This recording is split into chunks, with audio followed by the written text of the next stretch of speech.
hermanos. Hoy vamos a continuar con nuestro estudio profético del libro de Daniel y el Apocalipsis. Estamos ahora en el libro de Daniel y nos toca el capítulo 9. Antes de poder iniciar con nuestro estudio, vamos a hacer una oración. Bondadoso Padre que moras en los cielos, estamos agradecidos a ti por las bondades y bendiciones que nos das.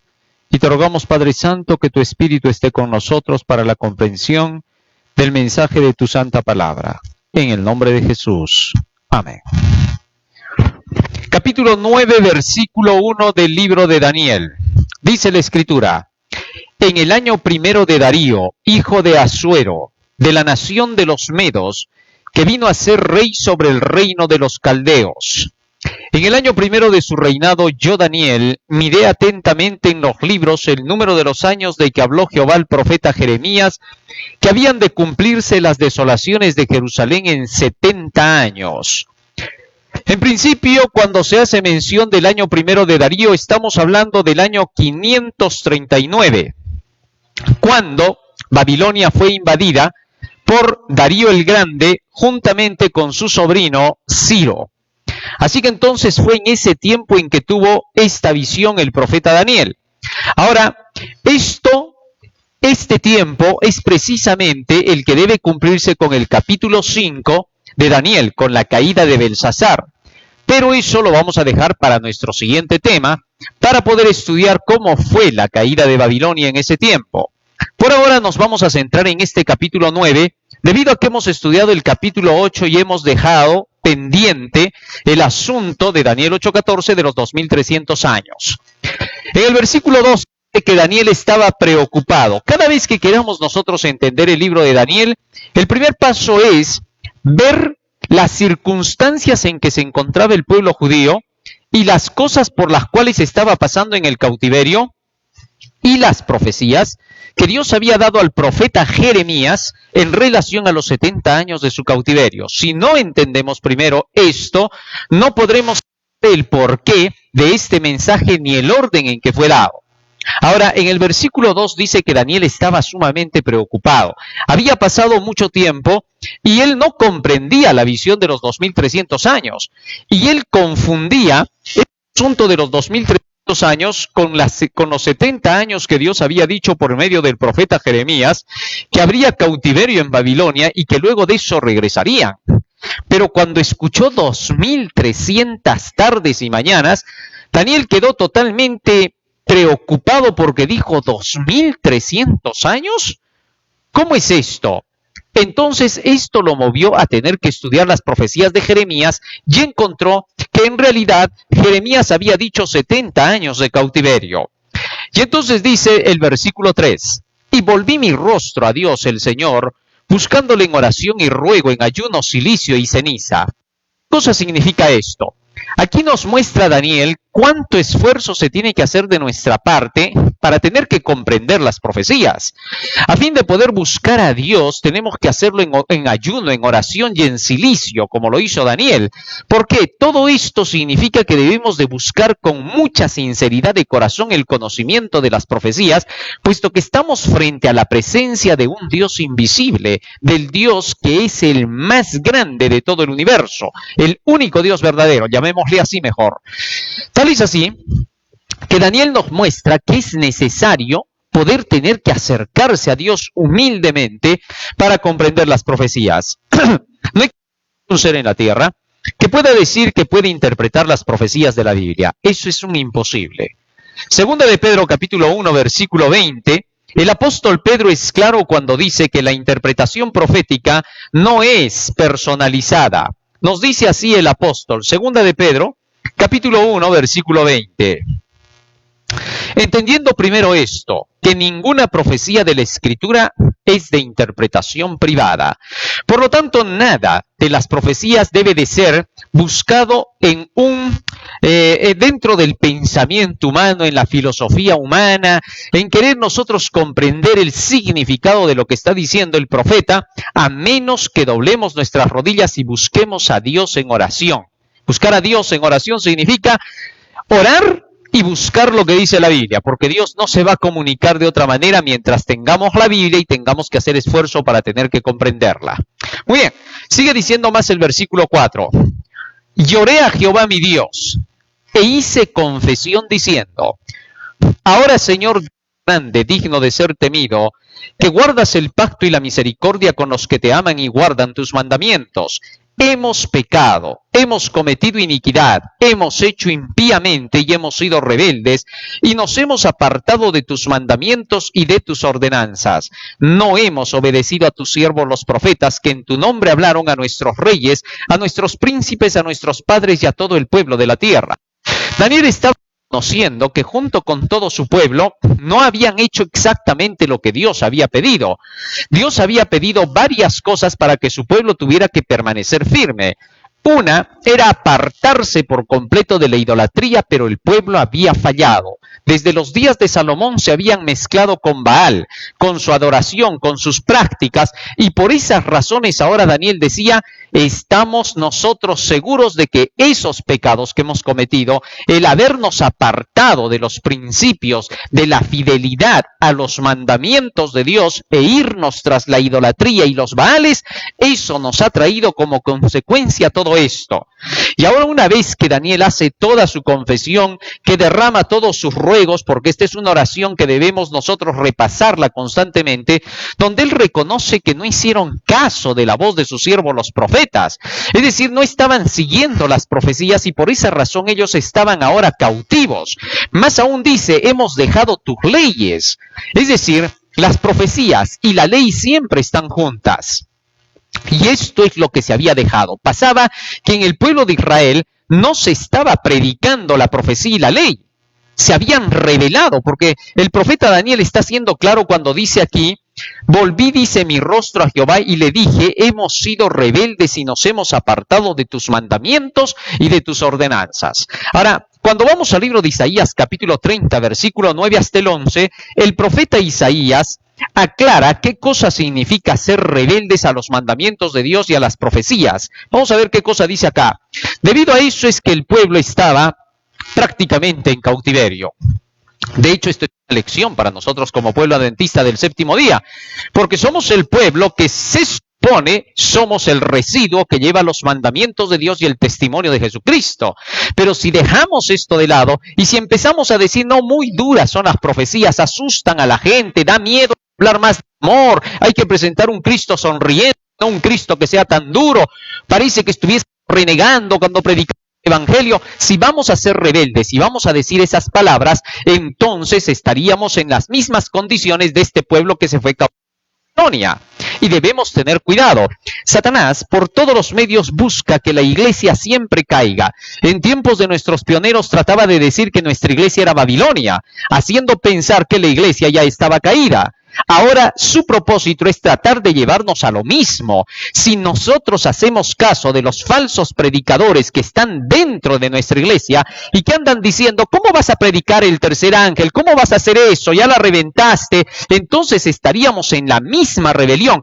Ese tipo de gentes nos están queriendo llevar de nuevo a Babilonia. No hay que permitírselo. Como pueblo adventista del séptimo día, predicamos la ley y los profetas, lo que siempre el Señor enseñó. Tenemos el espíritu de profecía, tenemos nuestras Biblias y la apostasía alfa no nos va a derrotar. La apostasía alfa se caracteriza por todos los ministros, pastores, dirigentes y laicos que se están levantando dentro de nuestra iglesia para rebelarse contra la predicación de Daniel y Apocalipsis, el mensaje de los tres ángeles. Donde quiera que tú escuches a alguien que diga que los mensajes de los tres ángeles, Daniel o Apocalipsis, son muy exagerados, ya es apostasía omega. Tenemos que contrarrestarla hasta que quede totalmente derrumbada y sacada de nuestras filas. No puede permitirse a la apostasía omega. Ya estábamos advertidos que eso pasaría. Pero bien, lo mismo estaba ocurriendo en tiempos de Daniel. Y ahora Daniel confesaba toda esa rebelión. Dice Isaías capítulo 30, versículo 9 hasta el 11, lo siguiente: porque este pueblo es rebelde. Ahí está el término que estamos buscando, rebelde. Daniel dijo: hemos sido rebeldes. hijos mentirosos, hijos que no quisieron oír la ley de Jehová, que dicen a los videntes, no veáis, y a los profetas, no nos profeticéis lo recto.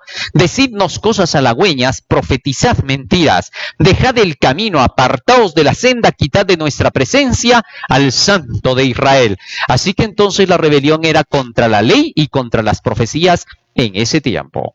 Cuando vamos hasta el libro de Jeremías, nos encontramos que Jeremías vuelve a reclamar lo mismo. No querían oír la palabra de Jehová, no querían oír la ley de Jehová. Libro de Jeremías, capítulo 26 hasta el capítulo 28, lo pueden leer en casa. Yo voy a leer ahora lo que dice el capítulo 26. Versículo 1. En el principio del reinado de Joacim, hijo de Josías, rey de Judá, vino esta palabra de Jehová diciendo, así ha dicho Jehová, ponte en el atrio de la casa de Jehová, y habla a todas las ciudades de Judá que vienen para adorar en la casa de Jehová, todas las palabras que yo te mandé hablarles, no retengas palabra.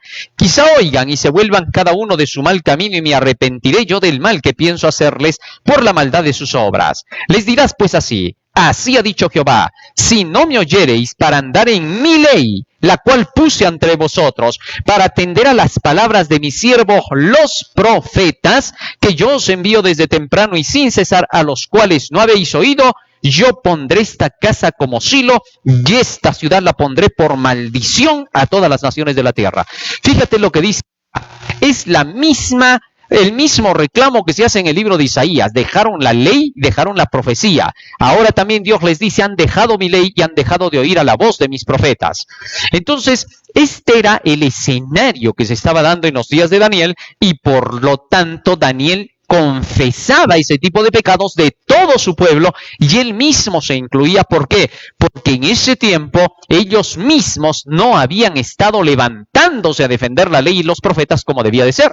Así que Daniel reconocía su pecado, en ningún momento se creía un santo y sin pecado. Jamás dijo Daniel, por gracia soy salvo, no necesito las profecías, ya no se necesita obedecer la ley, Jesús ya lo hizo todo por mí, la justicia de Cristo lo cubre. Además, ¿para qué quiero profecías si eso no me va a salvar? No, Daniel no era atrevido ni rebelde, era humilde y reconoció sus pecados y reconoció que se había apartado de Dios y de sus profetas.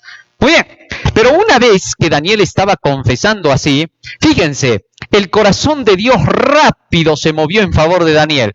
Aquí hay algo interesante. Muchas veces se dice, qué lindo saber que mientras Daniel estaba levantando su plegaria al cielo, inmediatamente un ángel le fue enviado, que era Gabriel, para decirle de qué se trataba la visión. Y muchos dicen, qué lindo, eso quiere decir que antes de que tú ores ya el cielo te está escuchando. Sí, eso es verdad, pero antes de que ores, ¿qué? Lo que oró Daniel. Es decir, reconocimiento de rebelión a sus leyes de Dios y a sus profetas, a sus profecías. Mientras no lleguemos a este punto, no hay revivamiento, no hay reforma en la iglesia, no habrá cambio.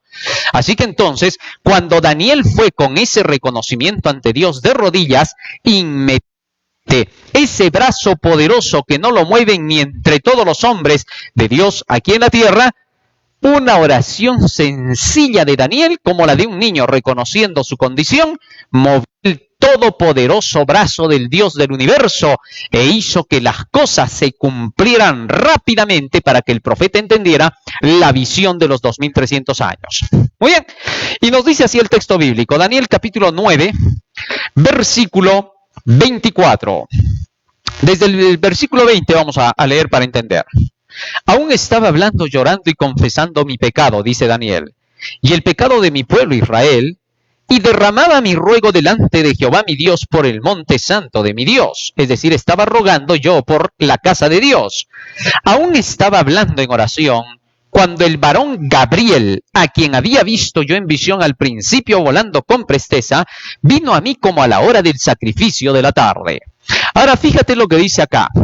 Este hombre Daniel, a diferencia de todos los demás de su pueblo, estaba orando, confesando su pecado y el de su pueblo. Ahora, el pecado que los caracterizaba a ambos había sido el apartarse de las leyes divinas y de la ordenanza de los profetas.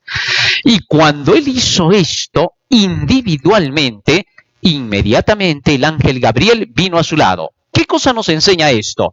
Si cada miembro de iglesia hiciera lo que Daniel hizo, así le digan divisionistas, y le digan que está fanatizándose, que está loco, que es un extremista. Si se sordo, el ciego y el mudo, y no les hace caso a nadie, sea dirigente o sea hermano dentro de la iglesia, y toma su Biblia, se arrodilla, confiesa sus pecados y los pecados de su iglesia, entonces Dios lo visitará a través de los ángeles, como lo hizo con Gabriel, para hacerle entender las profecías.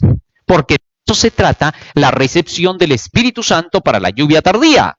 Solo cuando el pueblo llegue a esa condición, como habíamos estudiado en temas anteriores, en los que se enseñaba que la lluvia tardía solamente viene por la comprensión de Daniel y Apocalipsis, que son libros para madurar el grano para la cosecha final, es decir, la lluvia tardía.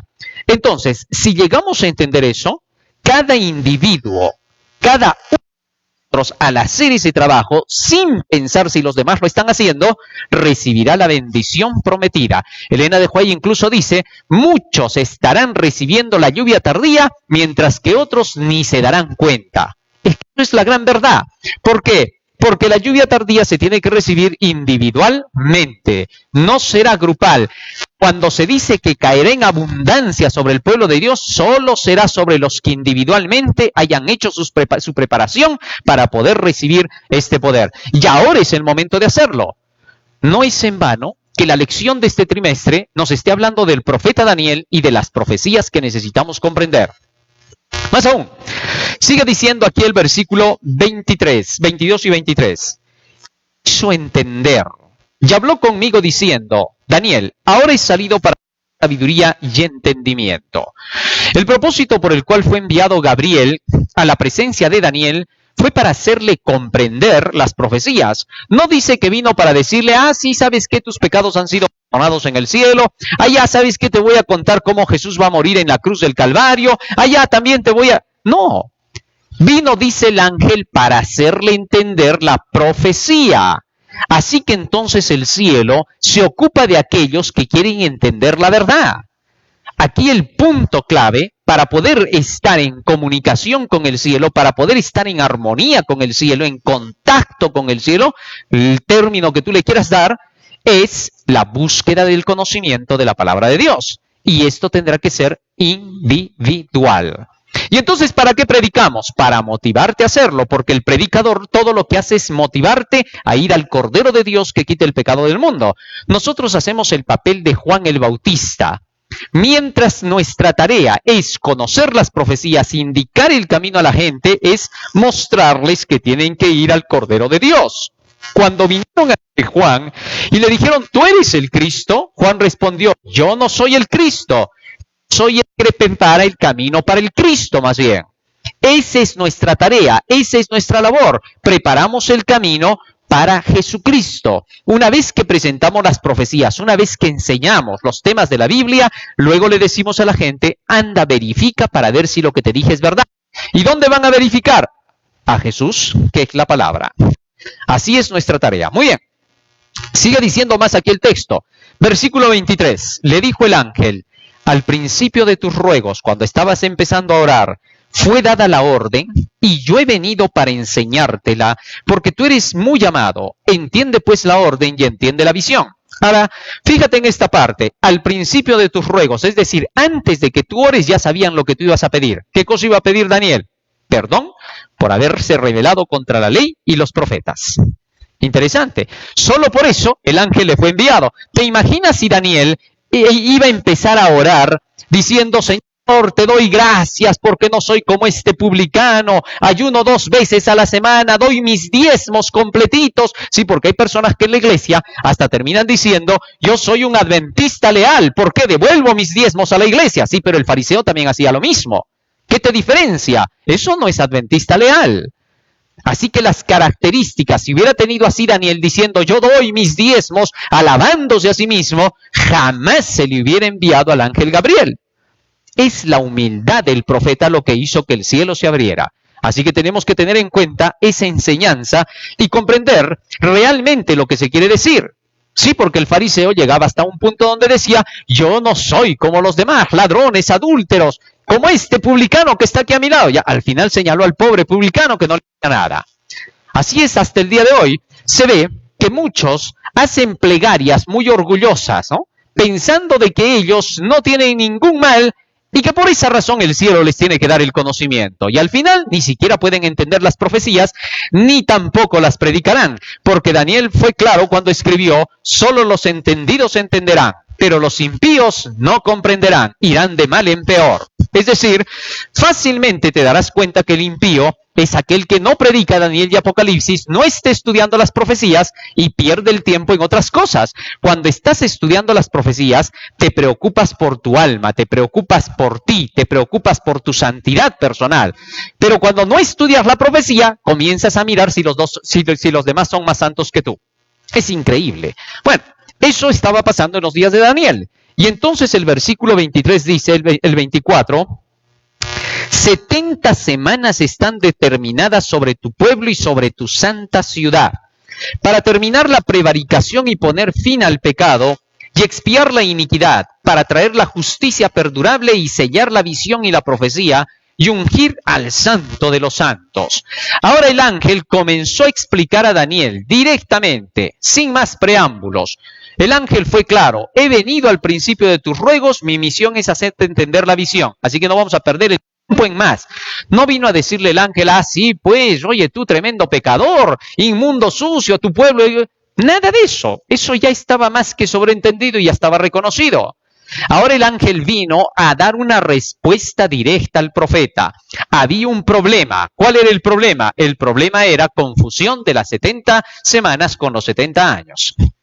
Entonces, la explicación de las 70 semanas estaba en relación con los 2300 años, porque le dijo: 70 semanas están determinadas, es decir, separadas ¿de qué?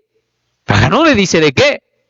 Así que lo único que encontramos antes de eso son los 2300 años, y de los cuales Daniel dijo que estaba preocupado y quedó quebrantado. Y cuando entramos al capítulo 9 dice que sigue preocupado y por eso oró, para poder comprender la visión. ¿Qué visión? Cuando hacemos el retroceso solo encontramos la visión del capítulo 8. Así que por todas esas pruebas está más que claro que estas 70 semanas deben de ser separadas de los 2300 años.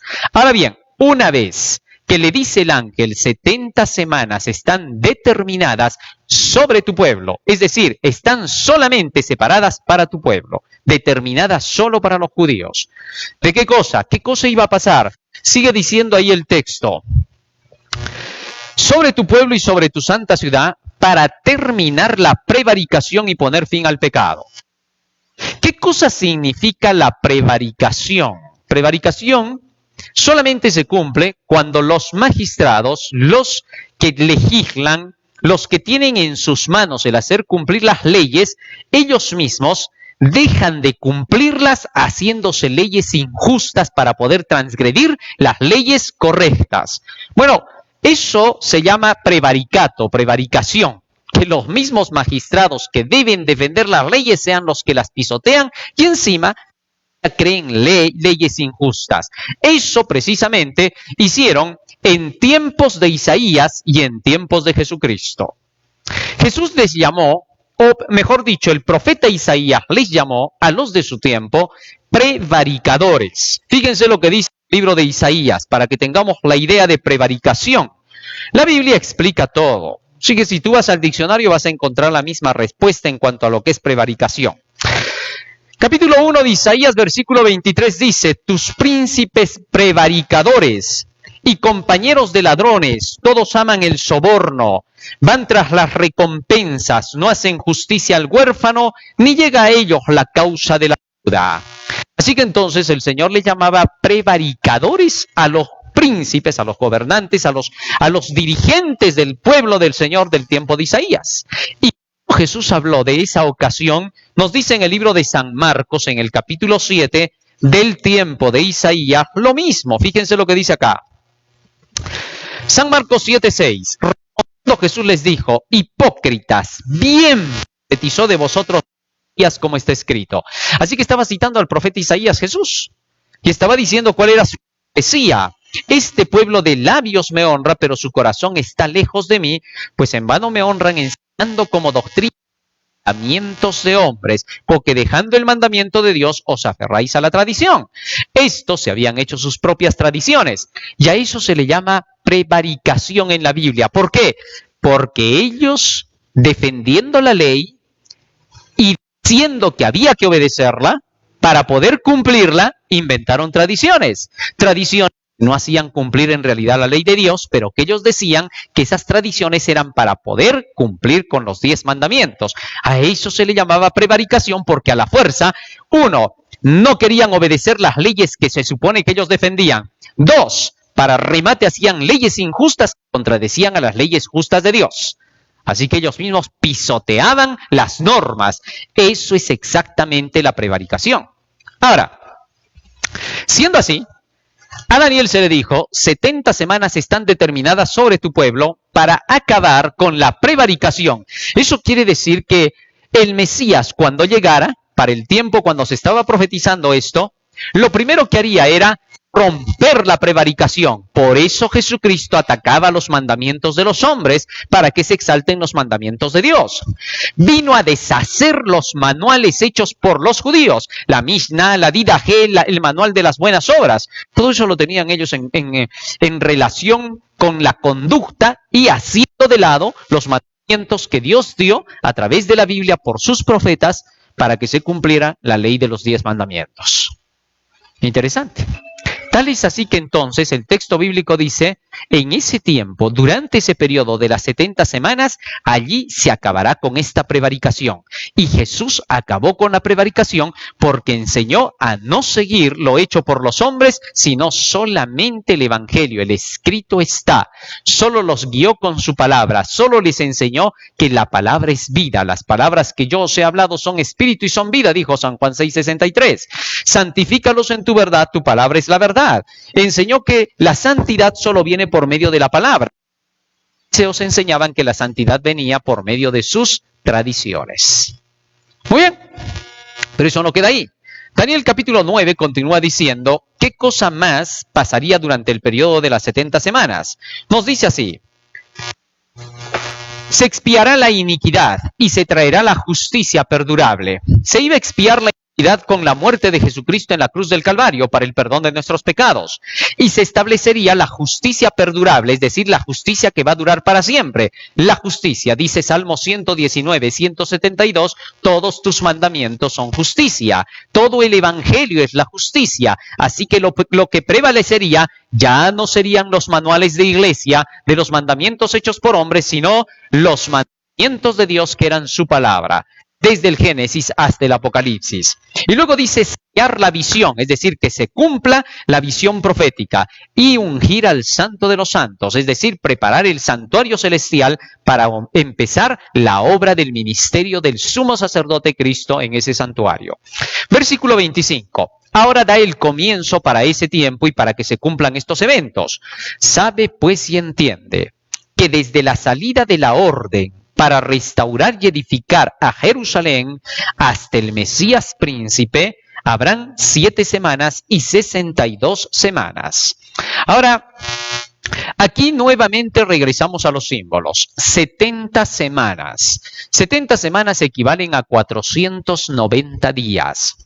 Ya hemos leído que en profecía los días se cuentan como años. Entonces, lo que estaría diciendo acá el ángel es 490 días, día por año, 490 años están separados especialmente para el pueblo judío. Seguirán siendo el pueblo del Señor y en esos 490 años los eventos que ocurrirán solo estarán en relación con la nación judía.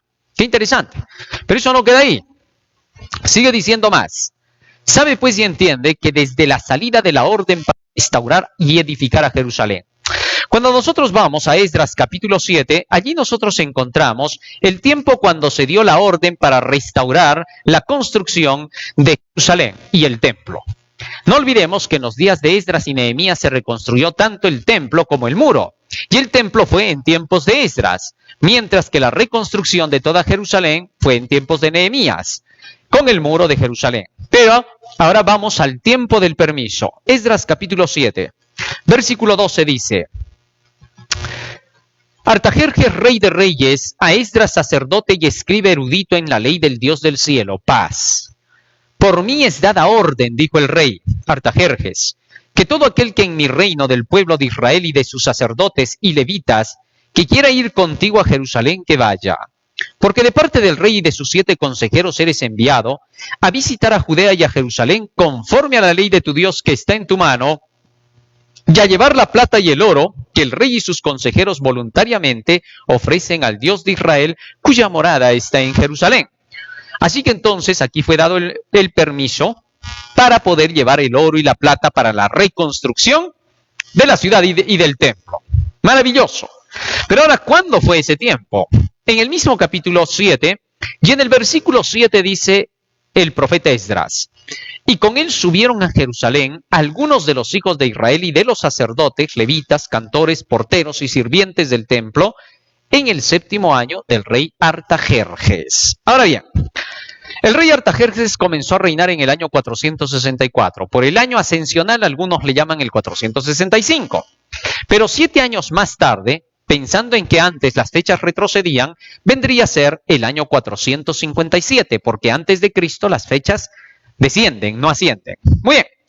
Así que el año 457, según esta profecía, debía de ser el año cuando se diera el permiso para la restauración y construcción de Jerusalén. En efecto, fue en esa fecha cuando comenzó el conteo de esta profecía de las 70 semanas y, por lo tanto, si estas estaban cortadas de los 2300 años, es también el inicio de la profecía de los 2300 años. Muy bien. Ahora, teniendo en cuenta eso, regresamos nuevamente a Daniel y ya tenemos la fecha de partida. ¿Y qué cosa se le dijo a Daniel? Sabe pues y entiende, versículo 25, Daniel 9, que desde la salida de la orden para restaurar y edificar a Jerusalén hasta el Mesías príncipe habrán 7 semanas y 62 semanas. ¿Cuánto es 7 más 62? 69. Así que entonces, si contamos por días, nos daría un total de 483 días esta multiplicación. Así que 483 días por año pasarían desde la orden de restaurar a Jerusalén desde el año 457, contando 483 años, llegamos hasta el año 26 después de Cristo. Pero como hay un año que siempre se pierde al pasar de la era antes de Cristo a la era después de Cristo, le sumamos ese año, llamado el año 0, el año 27. Así que entonces estaríamos contando desde el año 457 hasta el Mesías, 483 años, año 27 de la era cristiana. Ahora bien, la palabra Mesías deriva del término Christos, que significa ungido, ¿correcto? Tal es así que lo que se estaba diciendo es que cuando aparezca el ungido, sería el año 27 de la era cristiana. Nuestro Señor Jesucristo se bautizó y debía de haberse bautizado para el año 27. Vamos a ver si eso es correcto. Libro de San Lucas, capítulo 3, versículo 21 hasta el 23. San Lucas, capítulo 3, versículo 21 hasta el 23. ¿Qué dice allí la Escritura? Dice así: aconteció que cuando todo el pueblo se bautizaba, también Jesús fue bautizado. Llorando el cielo se abrió, y descendió el Espíritu Santo sobre él en forma corporal como paloma, y vino una voz del cielo que decía: tú eres mi Hijo amado, y en ti tengo complacencia. Y Jesús mismo, al comenzar su ministerio, era como de 30 años, hijo según se creía de José, hijo de Elí. ¿Cuántos años dice que tenía Cristo cuando fue ungido del Espíritu Santo? 30 años. Ahora, cuando es ungido del Espíritu Santo, Jesucristo desde ese momento se llama el Mesías, es decir, el ungido. No se puede decir antes de eso. Jesús no podía ser llamado el Mesías antes de los 30 años porque solo fue ungido en ocasión de su bautismo. Por lo tanto, entonces cuando dice que aparecería el Mesías, tuvo que ser para el tiempo de su bautismo. Ahora, como dice que Jesús tenía 30 años el tiempo que se bautizó, lo que necesitamos saber es por qué no coincide con el año 0.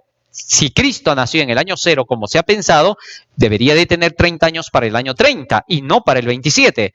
Bueno, sencillo, es porque se acomodó la historia y se le después de Cristo teo solamente registro, como para que podamos nada más ubicarnos en la historia, porque en realidad Jesucristo no nació en el año 0, sino nació cuando Herodes el Grande estaba vivo, porque Herodes el Grande mandó matar a los niños menores de 2 años.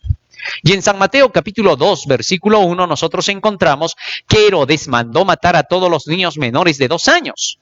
Y en todo ese capítulo leemos que Jesucristo tuvo que huir hasta Egipto y que ese año Dios visitó al rey Herodes con su juicio por querer matar al niño y murió. Entonces, si contamos desde el tiempo en que Herodes estaba vivo, año menos 4, hasta el año 27, contaremos 30 años. Del año 4 al año 3, un año. Del año 3 al año 2, 2 años. Del año 2 al año 1, 3 años. Más los 27 junto con el año 0, entonces estaríamos contando los 30 años. Lo que pasa es que la matemática no va a coincidir con estos cambios en la historia. Tenemos que hacer el registro como que estuviésemos en ese tiempo. Muy bien. Sacando así estas conclusiones, Jesús tenía 30 años para el año 27 de la era cristiana y fue el año en que se bautizó, exactamente tal como lo decía la profecía, y ese año 27 se llamó el Mesías. Muy bien, ya está clara esa parte y nos vamos otra vez a Daniel capítulo 9. Daniel capítulo 9, sigue diciendo la Escritura, versículo 26. Y después de las 62 semanas, no dice después de las 7 semanas y 62, sino después de las 62. Es decir, para cuando ya se cumple que Jesús es el Mesías. Después de las 62 semanas, se quitará la vida al Mesías, pero no por sí. Ahora bien, pasadas las 62 semanas, pasado el año 27 de la era cristiana, después del bautismo de Cristo, en cualquier momento después de eso se le quitaría la vida al Mesías. Y por haber hecho alguna fechoría a él, ni por ser malhechor, sino por la humanidad, no por sí, sino por el mundo entero, por cargar los pecados de toda la humanidad. Y así se cumplió para el año 31 la muerte de nuestro Señor Jesucristo, asesinado por nuestros pecados. Más aún sigue diciendo el texto bíblico, y el pueblo de un príncipe que ha de venir destruirá la ciudad y el santuario, y su fin será con inundación y hasta el fin de la guerra durarán las devastaciones. Bueno, esto se cumplió cuando Tito, el emperador romano, ¿qué cosa hizo? En el año 70 invade Jerusalén, destruye el templo de Jerusalén hasta el punto en que los soldados, para poderse sacar el oro, destrozaron piedra por piedra, tal como Jesús había dicho, ¿no? En San Mateo capítulo 24, Jesús había dicho que de ese templo no quedaría piedra sobre piedra que no sea removida. Y en efecto, eso fue lo que ocurrió, porque no quedó piedra sobre piedra, ya que los soldados, para sacar el oro, tuvieron que pelar las piedras. Pero no solamente eso. Sigue diciendo el verso 27, y por otra semana, ¿se acuerdan que hemos contado 7 más 62 semanas, que eran 69, 483 años hasta el Mesías, hasta que Cristo se bautizó? Pero nos quedaba una semana. La última semana comprende 7 días, que son 7 años, desde el año 27 hasta el año 34 después de Cristo. ¿Qué sucedió en ese año? Aquí dice el texto, por otra semana confirmará el pacto con muchos, y a la mitad de la semana hará cesar el sacrificio y la ofrenda. Durante esos 7 años Jesucristo confirmaría el pacto. El pacto desde la antigüedad, Deuteronomio capítulo 4, versículo 13 dice que el pacto son los 10 mandamientos. Y el nuevo pacto que se iba a celebrar estaría confirmado por la sangre de Jesucristo. Cristo dijo en San Mateo capítulo 26 que la sangre del nuevo pacto, que estaba representada por el vino que iban a tomar él con los discípulos, era la representación del nuevo pacto que se estaba haciendo. ¿De qué se trataba el nuevo pacto? No es nuestro tema ahora, pero tenemos una idea clara. ¿Cómo es esto? Resulta que Dios había hecho un pacto con su pueblo. Cuando falló Israel en el primer pacto y Moisés lo rompió, se tuvo que renovar el pacto para que se entendiera que éste iba a ser ratificado con la sangre de Cristo. ¿Cómo se lo renovó? Un pacto en el cual Dios decía que había que obedecer los 10 mandamientos, pero esta vez por la sangre de Cristo para el perdón de los pecados y la transformación de la vida de la persona. Así que entonces este nuevo pacto se hizo con mejores promesas. Mientras en el primer pacto tenías que obedecer los 10 mandamientos sí o sí, y si cometías un error perdías todo, morías, ya no tenías salvación. En el segundo pacto tienes que obedecer los 10 mandamientos sí o sí, solamente que si cometieras errores por tu humanidad, puedes pedir el perdón de tus pecados y por la sangre de Cristo ser expiado y luego santificado y transformado por la obediencia a su palabra. Muy bien, Entonces Jesucristo, con su muerte en la cruz del Calvario, vino a sellar ese pacto. Y por eso dice, confirmará el pacto con muchos. Y los apóstoles por eso salieron predicando la ley que tenía que ser obedecida por medio de la sangre de Cristo. Romanos 3:31, el apóstol Pablo dice claramente, ¿acaso por la fe invalidamos la ley? ¿Acaso por el sacrificio de la sangre de Cristo para el perdón de los pecados invalidamos la ley? En ninguna manera, más bien con eso confirmamos la ley. En Primera de Juan, capítulo 3, versículo 22, el apóstol Juan dijo, si hacemos y guardamos los mandamientos de Dios como Él nos pide, Él oye todo lo que le pidamos. Así que entonces, los mandamientos de Dios seguían en el nuevo pacto. En el libro de Hebreos, capítulo 10, versículo 16, el apóstol Pablo vuelve a repetir lo mismo. Este es el nuevo pacto que haré con vosotros. Pondré mis leyes en sus corazones y en sus mentes las escribiré. Así que entonces nuestro Señor Jesucristo lo que hizo fue confirmar el pacto durante ese periodo de 7 años, pueblo judío. Pero cuando llegue el año 34, entonces acaba toda la oportunidad para los judíos. Matan a Esteban, lo apedrean. En el libro de Hechos, capítulo 7, versículo 58, la Biblia nos cuenta cómo fue apedreado Esteban por causa de la persecución de predicar el Evangelio. Debido a que predicaba el Evangelio, entonces fue perseguido, apedreado, y todos los cristianos tuvieron que huir y se fueron a predicar a nuevos lugares. Así se cumplió que en el año en que se cumplen las 70 semanas, año 34 después de Cristo, se acabó toda la oportunidad para la nación judía. Y ahora el mundo entero pasaba a ser el pueblo de Dios. No olvidemos que cuando Jesucristo mandó a predicar a sus 12 discípulos, les dijo, no vayáis por camino de gentiles ni de samaritanos, solo a las ovejas perdidas de la casa de Israel, porque todavía solo era tiempo de los judíos. Mas cuando muere Esteban, ahora sí, la persecución los hizo ir a predicar a samaritanos y al mundo entero. Asimismo, esta es una comparación final que se hace con el pueblo de Dios. El pueblo de Dios adventista del séptimo día ahora tiene que ser predicado el mensaje de los 3 ángeles en cada iglesia adventista. Así los pastores, dirigentes o hermanos se opongan y digan, no prediques divisionismo, separatismo, hasta el ciego y el mudo, porque ahora es el tiempo del pueblo. Cuando salga el decreto dominical, al igual que la muerte de Esteban, entonces habrá terminado la oportunidad para el pueblo de Dios. Y ahora el evangelio solo será para el mundo. Eso no significa que ahora no predicamos para el mundo. Ahora estamos predicando para todos, pero le damos importancia al pueblo del Señor antes de que sea demasiado tarde. Que Dios quiera que hayamos podido comprender esta maravillosa profecía del capítulo 9 de Daniel. Dios te bendiga. Que vamos a hacer una oración para poder terminar de estudiar esta parte de la palabra de Dios. Bondadoso Padre que moras en los cielos, estamos agradecidos a ti por las benditas palabras de tu profecía. Te rogamos que nos ayudes a ponerlas por obra. En el nombre de Jesús. Amén.